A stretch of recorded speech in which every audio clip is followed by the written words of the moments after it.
जिज्ञासु मित्रों, बहुत बहुत अभिनंदन है, स्वागत है आप सभी का दिव्य सृजन में। प्रत्येक दिवस की भांति आज फिर हम यहाँ पर यह लाइव चर्चा का कार्यक्रम शुरू कर रहे हैं और आज के इस लाइव चर्चा का जो विषय है संतुलन ही मोक्ष है। अब किसी जिज्ञासु ने ये प्रश्न मुझसे किया है, उनसे वार्तालाप करते हुए कुछ ऐसी बातें हुई या उन्होंने मुझे कहीं पर सुना,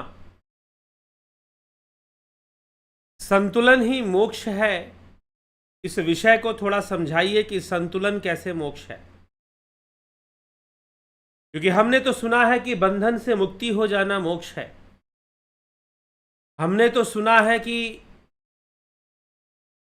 ईश्वर की प्राप्ति कर लेना मोक्ष है। कुछ महानुभाव लोग कहते हैं कि वैकुंठ की प्राप्ति कर लेना मोक्ष है। वैकुंठ का द्वार हमारे लिए खुल जाए तो हम मोक्ष को प्राप्त कर लेंगे। कुछ ऐसा कहते हैं ईश्वर की प्राप्ति हो जाना मोक्ष है। कोई कहता है कि बंधन से मुक्ति मोक्ष है। कुछ लोग कहते हैं कि शून्य की प्राप्ति कर लो तो मोक्ष हो जाएगा। नथिंगनेस में चले जाओ, शून्य में चले जाओ तो मोक्ष हो जाएगा। तो मैं तो नथिंगनेस का चिंतन करता हूं कि आई एम नथिंग, मैं शून्य हूं, चारों तरफ शून्य है, वास्तव में कुछ है ही नहीं। कुछ ऐसा भी चिंतन मनन कर लेते हैं। तो कुछ लोग शून्य की प्राप्ति को कहते हैं कि यही सब कुछ है, कैवल्य है। कुछ आत्मा की प्राप्ति को मोक्ष बतलाते हैं। आत्मा की प्राप्ति को कुछ लोग मोक्ष कहते हैं कि आत्मा में लीन हो जाओ तो मोक्ष हो जाएगा, समाधि में लीन हो जाओ तो मोक्ष हो जाएगा। लेकिन संतुलन ही मोक्ष है, यह बात समझ में नहीं आती कि संतुलन भला कैसे मोक्ष हो सकता है। संतुलन तो एक अवस्था है जहां पर सब कुछ संतुलित है, बराबर है। देखिए, आप किस दृष्टि से इस बात को समझते हैं। एक बात को समझाने और एक बात को बताने के कई तरीके हो सकते हैं या कई दृष्टियां हो सकती हैं। जैन दर्शन में अनेकांतवाद का सिद्धांत, जैन मत में अनेकांतवाद का सिद्धांत यही है कि किसी भी वस्तु का आपको पूर्ण ज्ञान नहीं होता। आप वस्तुओं को कई दृष्टि से देखते हैं, कई एंगल से देखते हैं, कई दृष्टिकोण से देखते हैं और फिर देखकर आप किसी एक दृष्टिकोण को पकड़ लेते हैं कि ऐसा है। लेकिन कई बातें होती हैं। तो अब प्रश्न यह है कि संतुलन भला मोक्ष कैसे हो सकता है। जी हां, यह शास्त्र सम्मत तथ्य है कि संतुलन मोक्ष है। संतुलन ही पूर्णता है। कुछ लोग ये भी कहते हैं कि पूर्णता मोक्ष है। हम अभी अपूर्ण हैं, जब हम पूर्ण हो जाएंगे तो हम मोक्ष को प्राप्त कर लेंगे। हम पूर्ण काम हो जाएंगे, हमारी कोई कामना रहेगी ही नहीं। और जब कोई कामना नहीं रहेगी तो पुनरपि जननम, पुनरपि मरणम, पुनरपि जननी, यह भी नहीं रहेगा।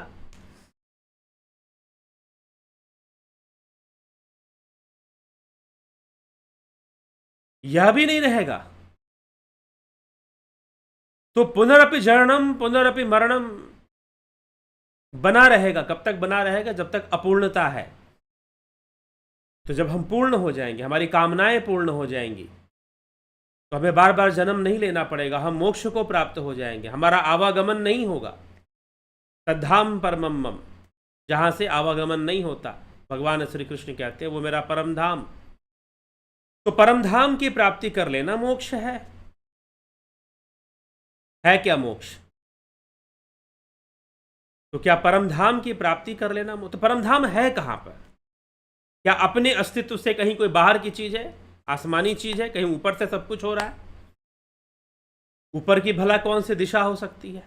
ऊपर की कोई दिशा नहीं होती, धरती तो घूम रही है।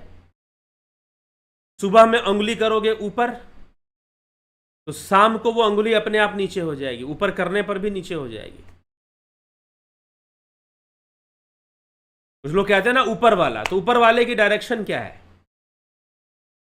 ऊपर वाले का डायरेक्शन क्या है? कोई डायरेक्शन नहीं होता। धरती घूम रही है, ऊपर की कोई दिशा नहीं होती। अभी आपने अंगुली दिखाया ऊपर, सुबह को अंगुली दिखाओगे तो वो उल्टा हो जाएगा। फिजिकल वर्ल्ड की अगर हम बात करें, इस भौतिक जगत की हम बात करें, तो वर्ल्ड इज रोटेटिंग, रोटेट कर रहा है। अर्थ इज रोटेटिंग, अर्थ जो है घूम रहा है, तो कोई ऊपर भी नहीं होता फिर। तो इस प्रकार से हाँ, नीचे हो सकता है। नीचे उंगली करोगे तो नीचे वही है, सुबह में नीचे करोगे तो वही रहेगा, रात को नीचे करोगे तो वही रहेगा। लेकिन जब ऊपर उंगली करोगे तो ऊपर वाला बदल जाएगा। सुबह कुछ और हो जाएगा, रात को कुछ और हो जाएगा, शाम को कुछ और हो जाएगा, दोपहर में कुछ और हो जाएगा। हाँ, नीचे वाली बात अलग है, नीचे वाला वही रहेगा, वो बदलने वाला नहीं। फिजिकली, हम फिजिकल वर्ल्ड की जब हम बात करते हैं तो कुछ लोग कहते हैं कि कोई परम धाम ऊपर में है, हम उसको प्राप्त कर लेंगे तो हमें मोक्ष मिल जाएगा, हमें मोक्ष की प्राप्ति हो जाएगी। जी नहीं। कई बार लोग ऐसा भी कह देते हैं, कई बार लोग ईश्वर की प्राप्ति, बंधन से मुक्ति, लेकिन संतुलन ही मोक्ष है। वास्तव में ये संपूर्ण जीवन क्या है? कल एक विषय पर हमने चर्चा की कि प्रत्येक व्यक्ति किसी न किसी परिस्थिति से मुक्त होने का प्रयास कर रहा है। प्रत्येक व्यक्ति जीवन के किसी न किसी सिचुएशन में है जिससे उसे बाहर निकलना है।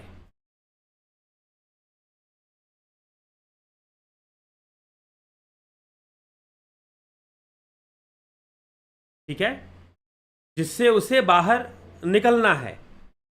तो प्रत्येक व्यक्ति ऐसी सिचुएशन में है तो वो मुक्ति का प्रयास कर रहा है अपना, जो भी उसके सामने दिखाई दे रहा है कि भाई ऐसे मुझे इस सिचुएशन से बाहर निकलना है, वैसे सिचुएशन से बाहर निकलना है, तो वो अपना प्रयास कर रहा है, कोशिश कर रहा है, लेकिन वो पूरी समस्या का समाधान नहीं ढूंढ रहा। तो समस्या है क्यों? समस्या है ही इसीलिए क्योंकि जीवन में असंतुलन है, विकृतियां हैं। इसीलिए यह संपूर्ण संसार प्रकृति का विकार है और जीव भी इस प्रकृति के कारण विकार रूप में ही प्रकट होता है। जीवन भी विकार रूप में ही प्रकट होता है, अर्थात असंतुलन के रूप में प्रकट होता है। तीन गुणों का विकृत होना, असंतुलित होना, अपनी सम अवस्था को छोड़कर विषम अवस्था में आना। तो तीन गुणों की विषमता से ही यह संसार है, कॉन्ट्रास्ट। जब कोई कॉन्ट्रास्ट नहीं होगा तो कैसे पता चलेगा? तो कॉन्ट्रास्ट जो है वो तभी होगा जब कोई चीज ज्यादा होगी, कम होगा, फर्क होगा, डिफरेंसेस होंगे, तभी तो कुछ ऐसी चीज सामने आएगी। तो ये जो संपूर्ण संसार है वास्तव में असंतुलन का परिणाम है। यह संपूर्ण संसार प्रकृति के तीन गुणों, इसीलिए संसार में कोई ऐसी वस्तु नहीं है जो प्रकृति से उत्पन्न तीन गुणों से परे हो। इस बात का दावा कौन? श्रीमद् भगवद गीता। श्रीमद् भगवद गीता में हम ये चर्चा कर चुके कि संसार में कोई ऐसी वस्तु नहीं है जो प्रकृति के तीन गुणों से परे हो। तीन गुणों से परे मतलब तीनों होंगे, कोई एक होगा ऐसा नहीं है। कोई एक होगा ऐसा नहीं है, तीनों गुण होंगे।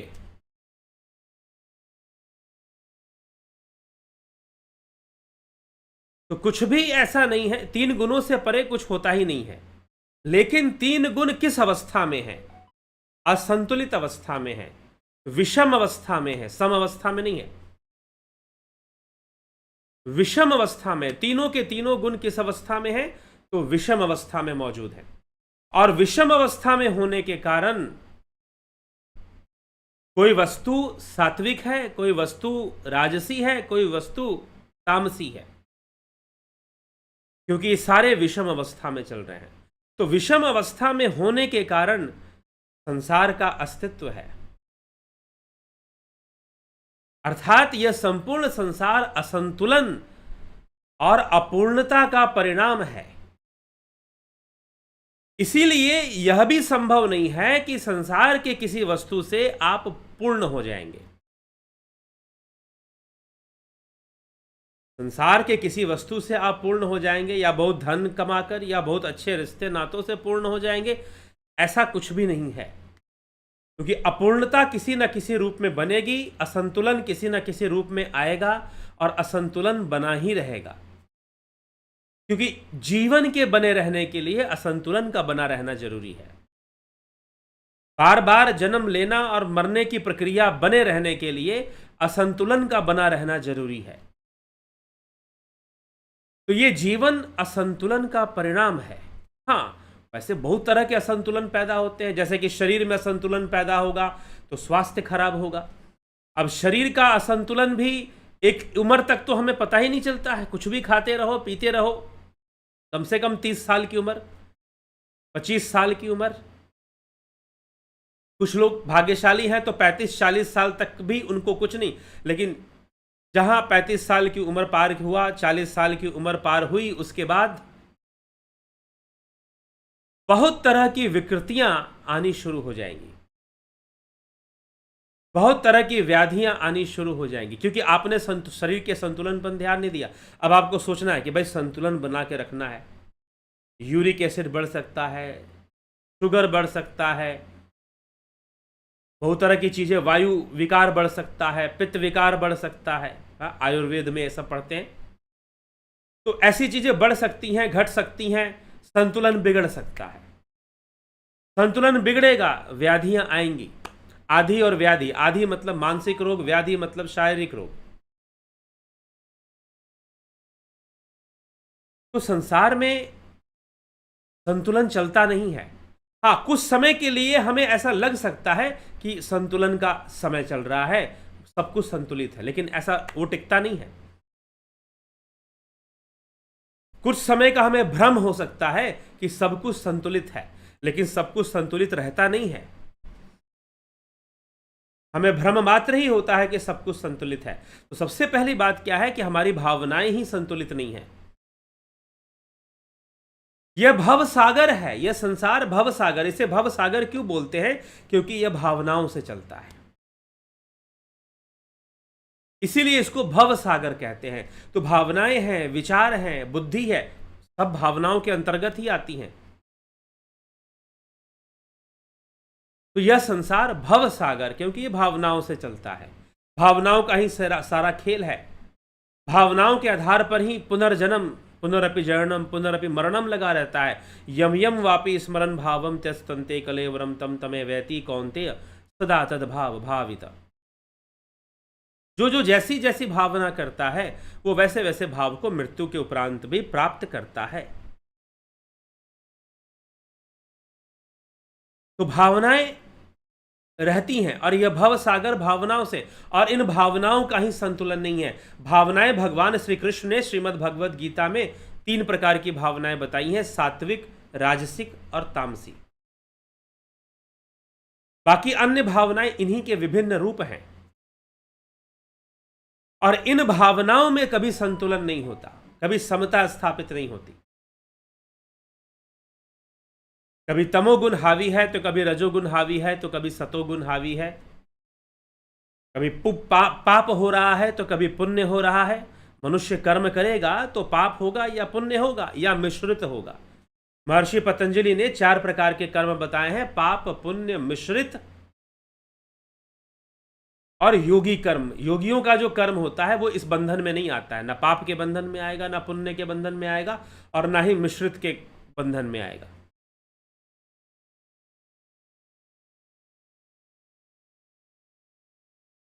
ठीक है। तो इस प्रकार से निष्काम कर्म, पाप कर्म, पुण्य कर्म, मिश्रित कर्म और निष्काम कर्म, इस तरह से 4 कैटेगरी दी गई है। जो योगियों को निष्काम कर्म दिया गया है, उनके द्वारा निष्काम कर्म होता है। हाँ, कुछ लोग ये भी कहते हैं कि नहीं, कर्म हमारे संचित कर्म खत्म होंगे तब जाकर हम मुक्त होंगे। ये एक अलग विषय है, लेकिन फिर भी मैं इस पर चर्चा थोड़ी सी करूंगा। ऐसा कुछ भी नहीं है कि आपके संचित कर्म खत्म हो जाएंगे तो जो है आपके कर्म कभी खत्म नहीं होंगे, क्योंकि कर्म एक चक्रीय व्यवस्था है। चक्रीय व्यवस्था समझते हैं? चक्रीय व्यवस्था क्या है? साइक्लिक मोशन है इसमें, साइक्लिक अरेंजमेंट है, घूमते रहोगे इसी के भीतर। जैसे एक सर्कल होता है ना, उसका ना एंड पॉइंट होता है ना स्टार्ट पॉइंट होता है। सर्कल का ना एंड, इसलिए काल चक्र बोलते हैं। लोग कहते हैं ये कब शुरू हुआ, लोग कहेंगे ये दुनिया कब शुरू हुई, ये कर्मों का झंझट कब शुरू हुआ, हमने पहली बार कर्म कब किया था, कब हम बंधन में आए। कभी तो ऐसा होगा ना कि हमारा बिगिनिंग हुआ होगा, कोई बिगिनिंग नहीं होता। साइक्लिक है, चक्र है, तभी इसे चक्र कहते हैं। है चक्रवत विधि की गति, ऊपर कभी नीचे कभी, सुख दुख न रहते सम कभी, आते कभी जाते कभी। है चक्रवत विधि की गति, यह चक्रवत है, यह चक्रवत विधि की गति, ऊपर कभी नीचे कभी, सुख दुख न रहते सम कभी, आते कभी जाते कभी। अगर आप इस इंतजार में हैं कि हमारे सारे कर्म खत्म होंगे तो फिर जाकर हम मुक्ति को प्राप्त करेंगे, मोक्ष को प्राप्त करेंगे, तो ऐसा कभी नहीं होगा, क्योंकि जो कर्मों की व्यवस्था है वो चक्रीय है, साइक्लिक है, चलता रहेगा। कर्म होगा फल मिलेगा, कर्म होगा फल मिलेगा, कर्म होगा फल मिलेगा, संस्कारों का निर्माण होगा, फिर कर्म होगा, फिर फल मिलेगा, फिर संस्कारों का निर्माण, कर्म होना, फल मिलना, ये चलता ही रहेगा।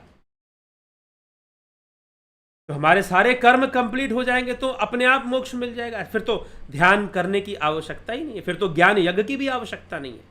अगर कोई ऐसा होता, किसी ने मुझसे पीछे बहुत इस बात पर डिस्कशन किया, अरे कभी तो ऐसा हुआ होगा ना जब हमारे कर्म बनने शुरू हुए होंगे। साइक्लिक व्यवस्था है, आप इस चक्कर में पड़ चुके हो, अब इससे आपको बाहर निकलना है। बाहर निकलना है तो अब कैसे बाहर निकलोगे? अभी चंद्रयान 3 कहां जा रहा है? चंद्रमा पे जा रहा है। तो कैसे जा रहा है आपको पता है? सीधा जा रहा है क्या? स्ट्रेट सीधा चंद्रमा पे जाके लैंड कर जाएगा? आप सोचो कितना डिफिकल्ट होगा ना। आपने एक बार इमेजिनेशन कीजिए, इसलिए थोड़ा सा विज्ञान की जानकारी भी होनी चाहिए। सोचिए, अभी मैंने आपको एक बात बताई कि ऊपर की कोई डायरेक्शन नहीं होती है।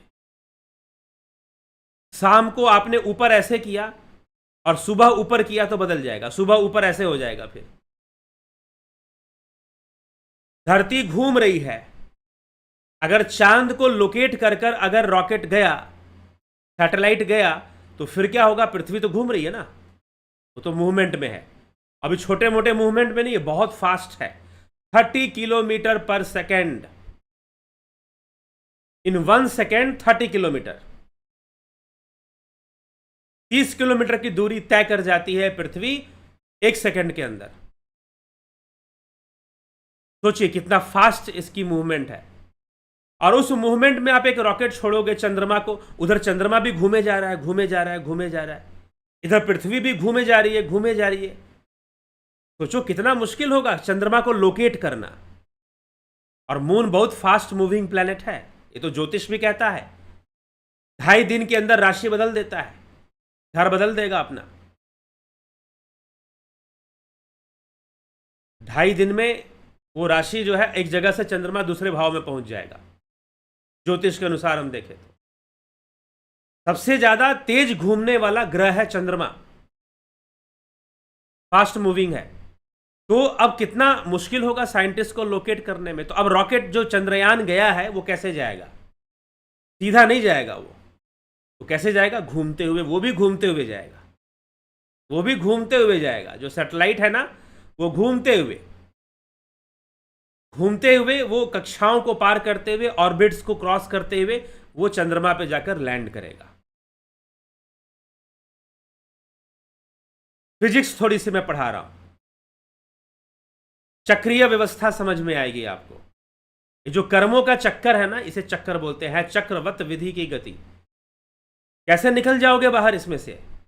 कर्म होते जाएंगे, फल मिलते जाएंगे, कर्म होते जाएंगे, फल मिलते जाएंगे, ये कभी नहीं रुकने वाला। तो ये इस इंतजार में अगर बैठे रहोगे कि हमारा संचित कर्म जब समाप्त हो जाएगा तो हमें मुक्ति मिल जाएगी, जी नहीं, इंतजार मत करो। आज ही प्रयास शुरू करो मुक्त होने का। आज ही प्रयास शुरू करो मुक्त होने का। ठीक है? इंतजार अगर करोगे तो करते ही रह जाओगे कि हमारे कब कर्म खत्म होंगे और हमें कब मुक्ति मिलेगी। कभी नहीं मिलेगी। कैसे मिलेगी? इसलिए भगवान कहते हैं ज्ञान यज्ञ यथे धांसी समिधोर अग्नि भस्मसात कुरुते अर्जुन ज्ञान अग्नि सर्वकर्माणि भस्मसात कुरुते तथा। ज्ञान अग्नि सर्वकर्माणि, ज्ञान अग्नि में सारे कर्म भस्म होंगे राजयोग से, ज्ञान योग से। अब ज्ञान योग क्या है, राजयोग क्या है, अभी मैं ज्यादा इसको एक्सप्लेन नहीं करूंगा। कल के विषय में हम ये विषय लेंगे, ज्ञान योग और राजयोग में अंतर क्या है, या आगे आने वाले कभी किसी समय में ले लेंगे। तो समझना है कि ये चक्रीय व्यवस्था है, इसमें से आप बाहर नहीं निकल सकते। इसीलिए योग का मार्ग दिया गया। इसीलिए श्री कृष्ण अर्जुन से कह रहे हैं तस्माद योगी भवार्जुना, अर्जुन तो योगी बन जा। तस्माद योगी भवार्जुना, अर्जुन तो योगी बन जा। अर्जुन को योगी बनने के लिए कहा जा रहा है क्योंकि योग ही मुक्ति का मार्ग है। योग क्या करेगा? जितना भी असंतुलन बना हुआ है उसे संतुलित करेगा। और मुक्ति कैसे आएगी? 3 गुणों के संतुलन से आएगी। 3 गुणों के संतुलन से आएगी। जब रजोगुण, सतोगुण, तमोगुण तीनों सम अवस्था में आ जाएंगे, तीनों सम अवस्था में आ जाएंगे तो आप इस चक्रीय व्यवस्था से बाहर निकल जाओगे। क्योंकि ये जो चक्रीय व्यवस्था है, ये जो चक्र चल रहा है, ये जो चक्र चल रहा है, ये चक्र चलता ही रहेगा। चक्र का कोई एंड पॉइंट नहीं होता, उसका कोई बिगिनिंग पॉइंट नहीं होता। There is no beginning, there is no end. इसीलिए प्रकृति अनादि है। प्रकृति क्या है? प्रकृति अनादि है।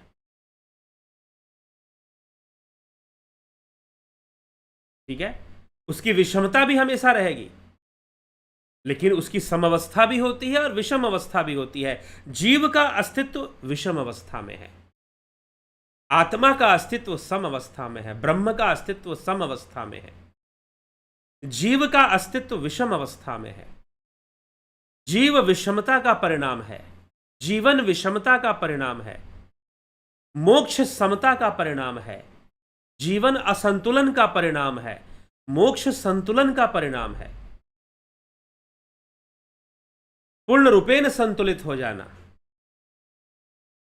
जब आप योग करते हो, योगासन, चाहे आप शरीर से योगासन करो, चाहे आप मुद्राएं करो, चाहे आप बंद लगाओ, चाहे आप कुंभक करो, चाहे आप षटकर्म की क्रियाएं करो, नेति, धौती, नौली, बस्ती, कपालभाति, त्राटक, इन क्रियाओं को करो आप। ये षटकर्म की क्रियाएं हैं। करना किस लिए है? संतुलन को बनाए रखने के लिए करना है। आसन किस लिए किए जाते हैं? योगासन, सूर्य नमस्कार हो गया, सिद्धासन, पद्मासन, भद्रासन, भैरवासन, वस्तेंद्रासन, चक्रासन, जितने भी आसन हैं वो किस लिए किए जाते हैं? शारीरिक संतुलन को बनाए रखने के लिए। शारीरिक संतुलन, हाँ ये अलग बात है कि आप अवैज्ञानिक तरीके से आसन करोगे, जबरदस्ती का करोगे तो फिर उसमें असंतुलन भी आ सकता है। तो शारीरिक संतुलन बना रहे, वैसे ही मानसिक संतुलन बना रहे, मानसिक संतुलन बना रहे, भावनाओं का संतुलन बने। शरीर के स्तर पर संतुलन, मन के स्तर पे संतुलन, और फिर आध्यात्मिक रूप से पूर्ण रूपेण गुणों के स्तर पे संतुलन, बुद्धि के स्तर पर, क्योंकि बुद्धि ही गुणों को धारण करती है। तो गुणों के स्तर पर जब संतुलन हो जाएगा तो बुद्धि भी सम हो जाएगी। पूर्ण समता की प्राप्ति हो जाएगी और मोक्ष की प्राप्ति हो जाएगी। इस तरह से संतुलन, योग वास्तव में संतुलन स्थापित करने की विद्या है। क्योंकि अभी किसी ने मुझे कमेंट करके लिखा था कि भाई संचित कर्म खत्म होंगे तो जाकर मुक्ति मिलेगी। तो कर्म तो कभी खत्म नहीं होंगे, आपको खत्म करने पड़ेंगे अपनी योग से, अपनी साधना से। ये जो कर्म का जो ऑर्बिट है ना, ये जो चक्र चल रहा है कर्म का जो चक्र, इसके ऑर्बिट से बाहर निकलना पड़ेगा। धीरे धीरे घूमोगे, हो सकता है कि 1-2 जन्म घूमो, 3 जन्म घूमो, लेकिन अगर कॉन्सेप्ट क्लियर हो गया, बात समझ में आएगी, तो आपकी चेतना ऊर्ध्वगामी होगी और इस चक्कर से बाहर निकलेगी। असंतुलन की अवस्था में ही ये चक्कर चल रहा है। ठीक है, असंतुलन की अवस्था में ही ये चक्र चल रहा है। कर्मों का चक्र है चक्रवत विधि की गति, मतलब विधि, विधान, विधाता है चक्रवत विधि की गति। विधि मतलब प्रकृति, इसका प्रोटोकॉल चल रहा है। विधि मतलब प्रकृति, तो है चक्रवत विधि की गति। ऊपर कभी नीचे कभी, सुख दुख न रहते सम कभी, आते कभी जाते कभी।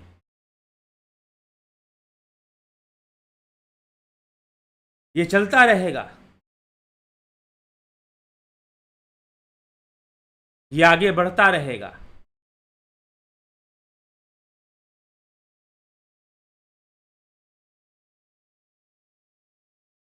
ठीक है, तो इसीलिए योग का मार्ग क्या है? वो रास्ता है, चेतना रूपी सैटेलाइट को बाहर निकलने का वो रास्ता है योग का मार्ग, कि भाई इस चक्र से बाहर निकलो। अब इसमें ज्ञान योग, राज योग, कर्म योग सब लग जाएगा इसमें।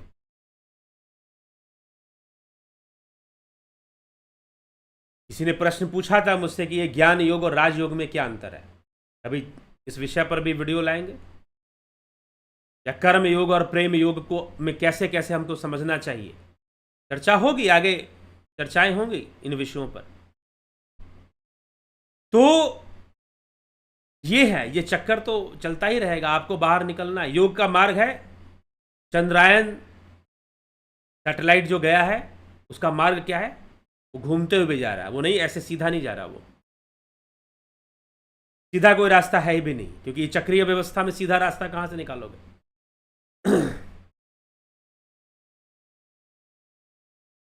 ठीक है, चक्रीय व्यवस्था में सीधा रास्ता नहीं निकलता है। तो इसीलिए हमें इस विषय को समझना है।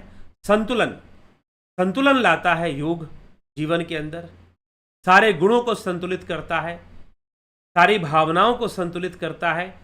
जब हम पूर्णतः संतुलित हो जाते हैं तो इस चक्रीय व्यवस्था से हम बाहर हो जाते हैं। क्योंकि ये जो चक्रीय व्यवस्था है, ये जो कर्मों का चक्र, काल चक्र, पुनरपि जननम पुनरपि मरणम, और ये जो चक्रीय व्यवस्था है किसके लिए है? असंतुलन के लिए है। जहां पूर्ण संतुलन आ जाएगा वहां पर चक्र से हम बाहर निकल जाएंगे, हम संतुलित हो जाएंगे, हम बैलेंस हो जाएंगे। तो हम इम्बैलेंस की अवस्था में रहते हैं। जीव का अस्तित्व असंतुलन में है। असंतुलन में, इसलिए कमियों का नाम ही जीवन है। क्योंकि जहां असंतुलन होगा वहां कोई ना कोई कमी होगी जीवन में।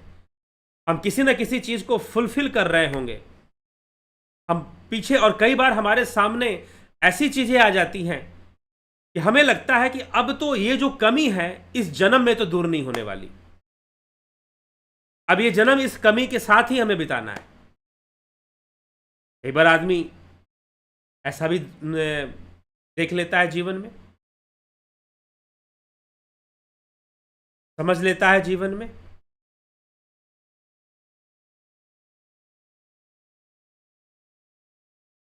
ठीक है, तो ये सब हमें विवेक से विचार करना चाहिए, विवेक से विचार करके हमें समझना चाहिए। तो संतुलन का मतलब भावनाओं का संतुलन, गुणों का संतुलन। और जिस समय हम पूर्णतः संतुलित हो गए, जैसे तराजू है ना, जब तक संतुलित ना हो जाए तब तक हिलता डुलता रहेगा। इधर आपने डाला, चलो भाई थोड़ा संतुलन आना चाहिए, लेकिन इधर ज्यादा हो गया।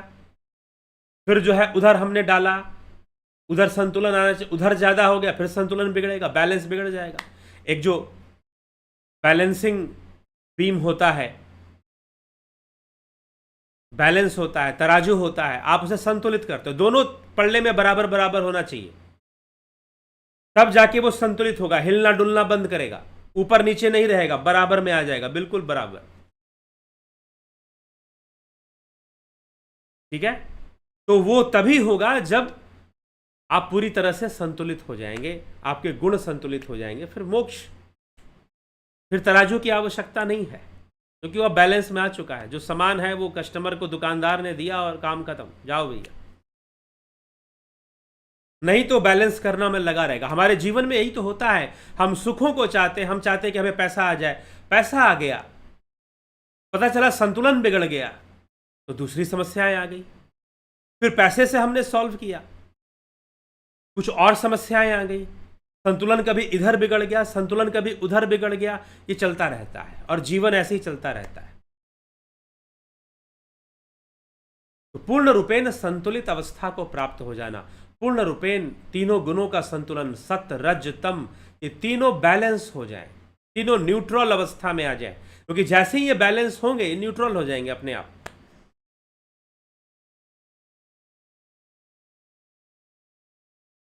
ठीक है, न्यूट्रल हो जाएंगे। जब न्यूट्रल हो जाएंगे तो फिर ये कोई रिएक्शन नहीं देंगे, और रिएक्शन नहीं देंगे तो मोक्ष हो जाएगा। जैसे कि हम केमिस्ट्री में पढ़ते हैं, एटम्स होते हैं, एटम्स में प्रोटॉन, इलेक्ट्रॉन, न्यूट्रॉन सब होते हैं, और संतुलन में नहीं है तो एटम क्या करेगा, रिएक्ट करेगा। कभी कार्बन का एटम है तो हाइड्रोजन से रिएक्ट करके हाइड्रोकार्बन बना देगा, कभी ऑक्सीजन से रिएक्ट होकर वो कार्बन डाइऑक्साइड बना देगा, क्योंकि उसके एटम्स कंप्लीट नहीं है, जितने होने चाहिए उतने नहीं है, संतुलन नहीं है उसके भीतर, असंतुलन है। इसलिए उसको रिलेशनशिप की आवश्यकता है, इसलिए उसको बहुत सारी चीजों की आवश्यकता है। ठीक, लेकिन जब आप पूरी तरह से बैलेंस हो जाते हो, पूरी तरह से संतुलित, आपको किसी चीज की आवश्यकता नहीं, आपको किसी रिलेशनशिप की भी आवश्यकता नहीं पड़ेगी।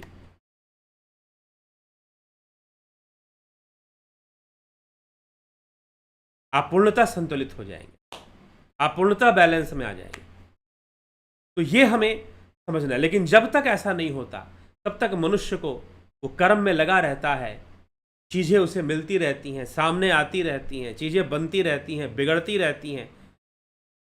कभी थोड़ा लगेगा कि संतुलन में आ गया, कभी थोड़ा लगेगा कि नहीं, भयंकर असंतुलन है जीवन में, कभी कुछ महसूस होगा, कभी कुछ महसूस होगा, कभी भयानक असंतुलन महसूस होगा, कभी लगेगा कि हाँ थोड़ा संतुलन बन गया है। ये चलता रहता है। लेकिन अगर हम पूर्ण रूपेण संतुलित होना चाहते हैं तो हम अपने मन को संतुलित करें, अपने गुणों को संतुलित करें, और उसके लिए योग अनिवार्य है, और उसके लिए ध्यान योग अनिवार्य है। जो लोग ध्यान योग करते हैं वो कई बार कहते हैं कि ध्यान योग में मैं बिल्कुल शांत अनुभव करता हूं, बिल्कुल स्थिर संतुलित अनुभूति होती है ध्यान योग करते समय। जी हाँ, ध्यान योग हमारे भीतर गुणों का संतुलन करना शुरू कर देता है, जहां से असंतुलन पैदा हुआ है,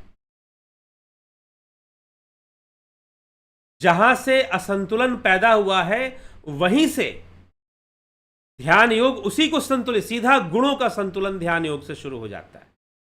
और गुण कहां पर हैं, भावनाओं के रूप में हमारे भीतर हैं, उनका संतुलन ध्यान योग से शुरू हो जाता है। इसीलिए ध्यान योग करने वाले लोग अपनी अनुभूतियां बताते हैं कि हम बिल्कुल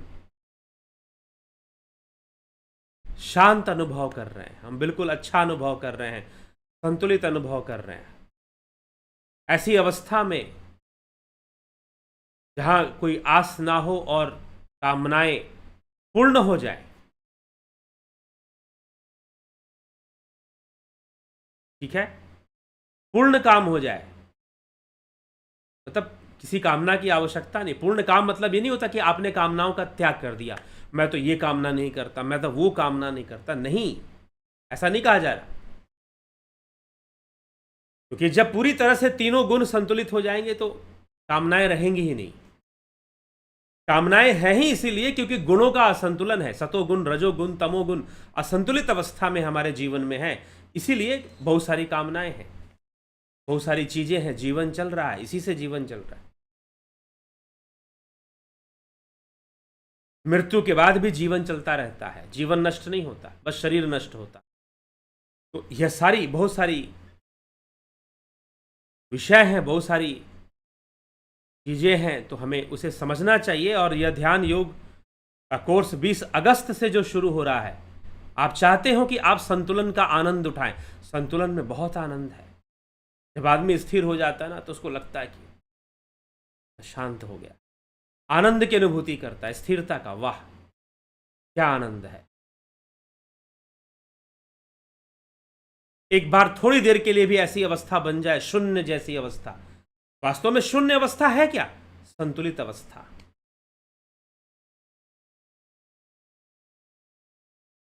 वहां अपना अस्तित्व ही जैसे डिसॉल्व हो रहा है, अपना एग्जिस्टेंस।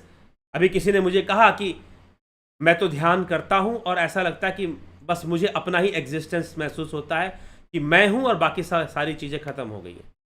वो भी ना रहे, अपना अस्तित्व जैसे डिसॉल्व हो रहा है। जैसे नमक की ढेली पानी में डाल दो, घुल गई, ऐसे आप घुल रहे हो, जा रहे हो। इस तरह की एक्सपीरियंस आनी शुरू होती है, डिसॉल्व होने की, शून्यता। तो वो संतुलन की अवस्था, क्योंकि आपका संतुलन, आपका अस्तित्व बना हुआ है असंतुलन पर। आपके अस्तित्व का आधार है असंतुलन। और जब असंतुलन नहीं रहेगा, संतुलित हो जाओगे पूरी तरह से, तो मोक्ष हो जाएगा। पूरी तरह से संतुलित हो जाओगे तो मोक्ष हो जाएगा अपने आप।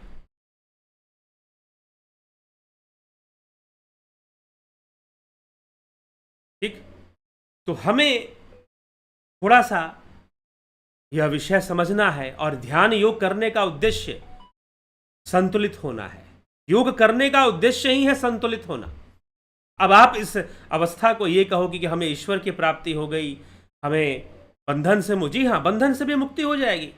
जब आप पूर्णतः संतुलित हो जाएंगे तो बंधन से भी मुक्ति, क्योंकि बंधन का कारण भी तो यही असंतुलन है। बंधन का कारण भी तो यही असंतुलन है, तो बंधन से मुक्ति भी हो जाएगी। अब आप इसे कहो कि हमें ईश्वर की प्राप्ति होगी, तो वो भी ठीक है, क्योंकि असंतुलन में प्रत्येक वस्तु नश्वर है। असंतुलन में प्रत्येक वस्तु नश्वर है। यहां पर चीजें बदल रही हैं, चेंज हो रही हैं, कंटिन्यूअसली, लगातार अपने आप चेंज हो रही हैं, बदल रही हैं। यहां असंतुलन बना हुआ है। लेकिन जब आप संतुलित हो जाओगे तो वहां नश्वरता नहीं है, वहां ईश्वरता है। आपने ईश्वर को एक व्यक्तित्व दे दिया। ईश्वर शब्द का अर्थ क्या है? ईश्वर शब्द का अर्थ है जो कभी चेंज नहीं हो सकता, जो कभी बदलता नहीं है, उसको आवश्यकता है, वो पूरी तरह से बैलेंस स्टेट में है, वो पूरी तरह से संतुलित अवस्था में है, तो बदलेगा क्यों? अब आप इसे बंधन से मुक्ति भी कहिए, आप इसे ईश्वर की प्राप्ति भी कहिए, आप कहिए ईश्वर की प्राप्ति मोक्ष है, आप उसे परमधाम भी कह लीजिए कि वो संतुलित अवस्था ही परमधाम है। लेकिन वो एक अवस्था है, वो कहीं ऊपरी दुनिया में नहीं है, ऊपर का कोई डायरेक्शन नहीं होता, पहले ही मैंने बताया। आप कहोगे नहीं, बहुत ऊपर वहां पर कोई परमात्मा बैठता है। कहां ऊपर? कौन सा ऊपर? व्यवहारिकता में तो कोई ऊपर का डायरेक्शन नहीं है। ब्रह्मांड तो चारों ओर फैला हुआ है, ऊपर कहां पर है फिर? तो इसीलिए काल्पनिक दुनिया से बाहर निकलिए और व्यक्तिगत व्यवहारिक सच्चे धर्म को हमें समझना चाहिए। सनातन धर्म की गहराई को हमें समझना चाहिए, यह कितना व्यवहारिक है। जो लोग दर्शन पढ़ते हैं तो पाश्चात्य दर्शन पढ़ते हैं, भारतीय दर्शन पढ़ते हैं, तो यह प्रश्न पूछा जाता है दोनों में अंतर क्या है? पाश्चात्य और भारतीय दर्शन में सबसे बड़ा अंतर यह है कि भारतीय दर्शन व्यवहारिक है, साथ में अस्तित्ववादी भी है थोड़ा सा। और अस्तित्ववाद जो है वो बहुत बाद में आता है पाश्चात्य दर्शन में, और व्यवहारिकता तो अंत तक भी नहीं आ पाती सही से। ठीक है, तो इसीलिए ऐसी प्रैक्टिसेस हमारे महापुरुषों ने बताई, योग का मार्ग बतलाया, कि और योग का मार्ग हर हर जितने भी मत हैं, चाहे बौद्ध हो, जैन हो, चाहे वैदिक हो, सब में अभ्यास बताया गया है। कहीं पर प्रेक्षा ध्यान बताया जा रहा है, कहीं पर विपश्यना बताई जा रही है, कहीं पर साक्षी ध्यान बताया जा रहा है, राजयोग बताया जा रहा है, ध्यान योग। यही ध्यान योग का ऑनलाइन कोर्स है, 20 अगस्त से शुरू हो रहा है। आप ज्वाइन करना चाहते हैं तो नंबर पर ज्वाइन करेंगे 9661802459। ठीक, इस नंबर पर व्हाट्सएप मैसेज कर डिटेल्स लेकर आप इसकी दक्षिणा जमा करके फिर आप इस कोर्स को ज्वाइन कर सकते हैं। साथ ही प्राकृतिक चिकित्सा का भी कोर्स, ये भी शारीरिक संतुलन बनाए रखने के लिए है, शरीर का संतुलन बना रहे, कुछ अभ्यास हमें जानने चाहिए। फिलॉसफी दर्शन का course, online course on philosophy, ये कोर्स आप करना चाहते हैं, इसको भी आप कर सकते हैं। ये आपके ज्ञान का, ये ज्ञान योग का अंग है, ये आपके ज्ञान का वर्धन करता है। आप कई बातें जान सकते हैं इसमें, कई बातें समझ सकते हैं इसमें। कैसे विचारधाराएं, विश्व की विचारधाराएं, वेस्टर्न फिलॉसफी, बड़े बड़े दार्शनिक, उन्होंने क्या क्या कहा, क्या क्या समझाया। सुकरात, प्लेटो, अरस्तु, एपिक्यूरस, एपिक्यूरियन फिलॉसफी कहते हैं, Descartes, Berkeley, Hume, Spinoza, Leibniz, बड़े बड़े मैथमेटिशियन, दार्शनिक हुए। Immanuel Kant, Hegel, Karl Marx और कई दार्शनिक हुए। रसेल, उन्होंने क्या क्या बताया, समझाया, उन सब चीजों के बारे में। और साथ ही भारतीय दर्शन, कंप्लीट वैदिक दर्शन, इन सब के बारे में ज्ञान इस कोर्स के अंतर्गत मिलता है। दर्शन, इनका लॉजिक कैसे चलता है, इनके तर्क कौन कौन से हैं, ये सारी बातें, इनका मेथड कौन कौन सा है, मेथोडोलॉजी क्या है इनकी। तो दर्शन इस कोर्स के अंतर्गत आपको लेक्चर्स मिल जाते हैं, जो कि इन फिलॉसफीज को या भारतीय धर्म दर्शन के को भी इसमें स्पष्ट किया गया है। छठ दर्शन, बौद्ध, जैन, चारवाक, इन सब की जानकारी मिलती है। आप करना चाहते हैं, बहुत अद्भुत कोर्स है, बहुत लोगों ने लाभ उठाया, आप भी लाभ उठाएं। ठीक है, तो इस प्रकार से ये कोर्सेस आप ज्वाइन कर लाभान्वित हो सकते हैं। तो संतुलन कैसे मोक्ष है, निश्चय ही आपको स्पष्ट हुआ होगा। यह जीवन असंतुलन का नाम है। जीव, जीवन, प्रकृति, असंतुलन, 3 गुणों के असंतुलन से, और जब हम संतुलित होते हैं और पूर्णतः संतुलित हो जाते हैं, हमारे जीवन का आनंद संतुलन में है। शरीर संतुलन में है तो हम अच्छे स्वास्थ्य का अनुभव करते हैं, मन संतुलन में है तो हम अच्छे आनंद का अनुभव करते हैं, प्रसन्न रहते हैं। और जब हम पूर्ण रूपेण संतुलित हो जाते हैं, जब हमारे गुण ही संतुलित हो जाए, रजोगुण, तमोगुण, सतोगुण, ये तीनों जब संतुलित हो जाएं, तो हम मोक्ष की प्राप्ति करते हैं, परमानंद का अनुभव करते हैं। लेकिन समस्या यह है कि थोड़ा सा संतुलन आता है और फिर संतुलन बिगड़ जाता है। ये चलता रहेगा, तब तक चलता रहेगा जब तक आप योग मार्ग से उस तीनों गुणों का संतुलन नहीं कर लेंगे और दृष्टा भाव को नहीं त्याग देंगे। योग सूत्र में दृष्टा भाव को त्यागने की बात कही गई है। कुछ लोग कहते हैं कि नहीं, साक्षी भाव रखना चाहिए। हाँ, उनके लिए रखना चाहिए जो नहीं रख पाते हैं, लेकिन साक्षी भाव ही कोई सब कुछ नहीं है, उसके आगे भी यात्रा होती है। योगी की यात्रा उसके आगे भी होती है। तो इसलिए शिव सूत्र में कहा गया है तुरिया, और फिर तुरिया के बाद तुरियातीत यात्रा होती है। तो जब तीनों गुण संतुलन में आ जाएंगे तो फिर कोई दुख आपके जीवन में प्रवेश करने वाला नहीं है। जब तीनों गुण संतुलित हो जाएंगे तो फिर तो मोक्ष है, परमानंद है, पूर्णता है, अपूर्णता की कोई भावना नहीं रहेगी। आप पूर्ण हो जाएंगे अपने आप में।